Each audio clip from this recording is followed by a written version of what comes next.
حجر کے لیے نہیں روئے، کسی کے لیے نہیں روئے، روئے تو صرف اپنی امت کے لیے۔ لیکن امت کی سچویشن میں آپ کے سامنے رکھوں اور جس کے لیے حضور نہیں روئے ان کی سچویشن آپ کے سامنے رکھوں، اس لیے کہ قرآن نے واضح طور پر کہہ دیا وَمَا أَرْسَلْنَا مِن رَسُولٍ إِلَّا لِيُطَاعَ بِإِذْنِ اللَّهِ، اور حضور صلی اللہ علیہ وسلم صرف انسانوں کے رسول بن کر کے نہیں آئے تھے بلکہ انی رسول اللہ علیکم جمیعا، سرکار سب کے رسول بن کر کے آئے تھے، رحمت للعالمین بن کر کے آئے تھے۔ لیکن آپ دیکھیں جس کے لیے نہیں روئے وہ حضور کی کتنی بات مانتے ہیں۔ ایک شخص حضور کی خدمت میں حاضر ہوا، عرض کرنے لگا یا رسول اللہ صلی اللہ تعالی علیہ وسلم، وہ جو درخت ہے نا اگر اسے آپ بلائیں وہ آپ کے پاس آ جائے تو میں کلمہ پڑھ لوں گا۔ میرے آقا نے فرمایا جاؤ اور جا کر درخت سے کہہ دو کہ محمد الرسول اللہ نے تمہیں بلایا ہے۔ جیسے ہی یہ بات درخت سے کہی گئی جڑوں سے نکلا اور جھومتا ہوا بارگاہ مصطفیٰ صلی اللہ علیہ وسلم میں حاضر ہو گیا۔ میرے آقا درخت کے لیے نہیں روئے لیکن درخت بھی حضور کی بات کو مانتا ہوا نظر آتا ہے۔ آقا کریم صلی اللہ علیہ وسلم چاند کے لیے نہیں روئے لیکن میرے آقا صلی اللہ علیہ وسلم نے کہا نہیں چاند سے کہ دو ٹکڑے ہو جا، بلکہ اس چاند کی طرف حضور نے اشارہ کیا۔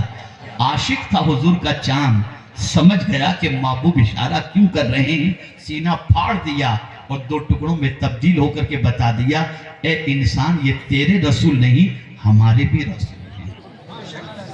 ڈوبے پہ سورج کو اشارہ کیا، پلٹ کر کے بتا دیا اے انسان یہ تیرے ہی رسول نہیں ہمارے بھی رسول ہیں۔ رسول اعظم صلی اللہ علیہ وسلم کی نفرت میں ڈوبا ہوا ابو جہل اپنے ہاتھوں میں کنکریوں کو لے کر کے حضور سے کہا بتاؤ میری مٹھی میں کیا ہے؟ سرکار نے فرمایا میں بتا دوں یا تیری مٹھی میں کیا ہے وہ بتا دیں کہ میں کون ہوں۔ توجہ چاہوں گا، پتھر۔ ابو جہل کی مٹھی میں تھے پتھر، ابو جہل کی مٹھی میں تھے۔ سرکار صلی اللہ علیہ وسلم نے ان پتھروں سے کہا کہ بتا دو میں کون ہوں، اور ابو جہل سے کہا کہ کان پر لگا یہ پتھر بتا دیں گے میں کون ہوں۔ کان پہ لگاتے ہی کنکریوں سے آواز آئی اشہد ان محمد رسول اللہ۔ ابو جہل نے فوراً کنکریوں کو پھینک دیا۔ ایک درس ملا، مسلمانوں ظالم کے پنجے سے رہائی چاہتے ہو تو مصطفیٰ کی بات مان لو، ظالم کے پنجے سے رہائی نصیب ہوتا ہے۔ پتھروں کے لیے حضور نہیں روئے لیکن پتھر حضور کی اطاعت کرتے نظر آتے ہیں، سورج اطاعت کرتا نظر آتا ہے۔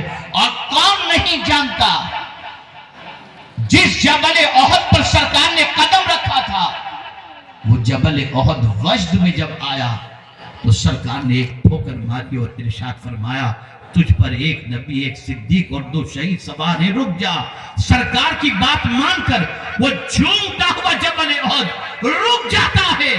میں پوچھتا ہوں کیا حضور جبل احد کے لیے روئے تھے؟ تو جواب ملے گا نہیں۔ نادانوں اتنا تو سوچو جس کے لیے حضور نہیں روئے وہ تو حضور کی مان رہے ہیں، اور جس کے لیے پوری رات حضور روتے ہوئے گزار دیے آج وہ امت حضور کی بات نہیں مان رہی۔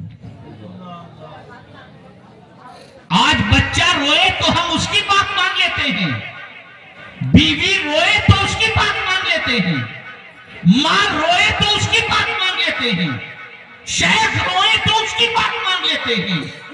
یہ کیسا عشق ہے کہ حضور رو رہے لیکن ہم ان کی بات نہیں مانتے؟ یہ کیسا عشق، یہ کیسی محبت ہے؟ کامیابی کے لیے در در کی ٹھوکر کھانے والا مسلمان اسی وقت کامیابی کا چہرہ دیکھ سکے گا جب مصطفیٰ پیارے صلی اللہ علیہ وسلم کی اطاعت کا جذبہ اپنے اندر پیدا کر لے۔ اور ایسا نہیں کہ اطاعت شعار صرف مرد حضرات ہوں۔ تاریخ اٹھا کر کے دیکھیے اطاعت کی وادیوں کے اندر گھومنے والیاں بہت ساری اللہ کی برگزیدہ بندیاں بھی ملیں گی، اس لیے کہ ایک بڑی تعداد خواتین کی یہاں پر حاضر ہے، میں چاہوں گا کہ تھوڑی سی ان کی بھی اصلاح ہو جائے۔ اللہ اکبر، ذرا دیکھو ایک خاتون بارگاہ رسالت مآب صلی اللہ علیہ وسلم میں حاضر ہوتی ہیں، عرض کرتی ہیں سرکار مجھے مرگی کے دورے پڑتے ہیں، میرے لیے دعا فرما دیں۔ میرے آقا صلی اللہ علیہ وسلم نے ارشاد فرمایا تو صبر کر تو تیرے لیے بہتر ہے۔ عرض کرتے ہیں حضور ٹھیک ہے میں انشاءاللہ صبر کروں گی، لیکن حضور ایک دعا ضرور کر دیجئے کہ جب مجھے مرگی کا دورہ پڑتا ہے نا، فٹ جس کو کہتے ہیں فوراً گر جانا دورے کی وجہ سے، تو حضور جب مرگی کا دورہ پڑتا ہے نا تو اس وقت مجھے ہوش نہیں رہتا، بس اتنی دعا کر دیجئے کہ جب مرگی کا دورہ پڑے تو میرا سطر نہ کھلے، میں بے پردہ نہ ہو جاؤں، اس لیے کہ اس وقت مجھے ہوش نہیں آتا، ہوش نہیں ہوتا۔ میرے آقا صلی اللہ علیہ وسلم نے اس کے لیے دعا فرمائی، اور اس کے بعد وہ خاتون دعا لے کر کے جانے لگی تو حضور نے فرمایا جس کسی کو جنتی عورت کو دیکھنا ہو وہ اس عورت کو دیکھنا۔ وہ خاتون تھی جو بیماری میں بھی بے پردہ ہونا پسند نہیں کرتی تھی، اور آج دیکھ لیجئے مارکیٹ میں گھومنے والی خواتین اسلام۔ ذرا چپ کرائیے یہاں پر، ایک مرتبہ درود شریف پڑھیں، اللہم صلی علی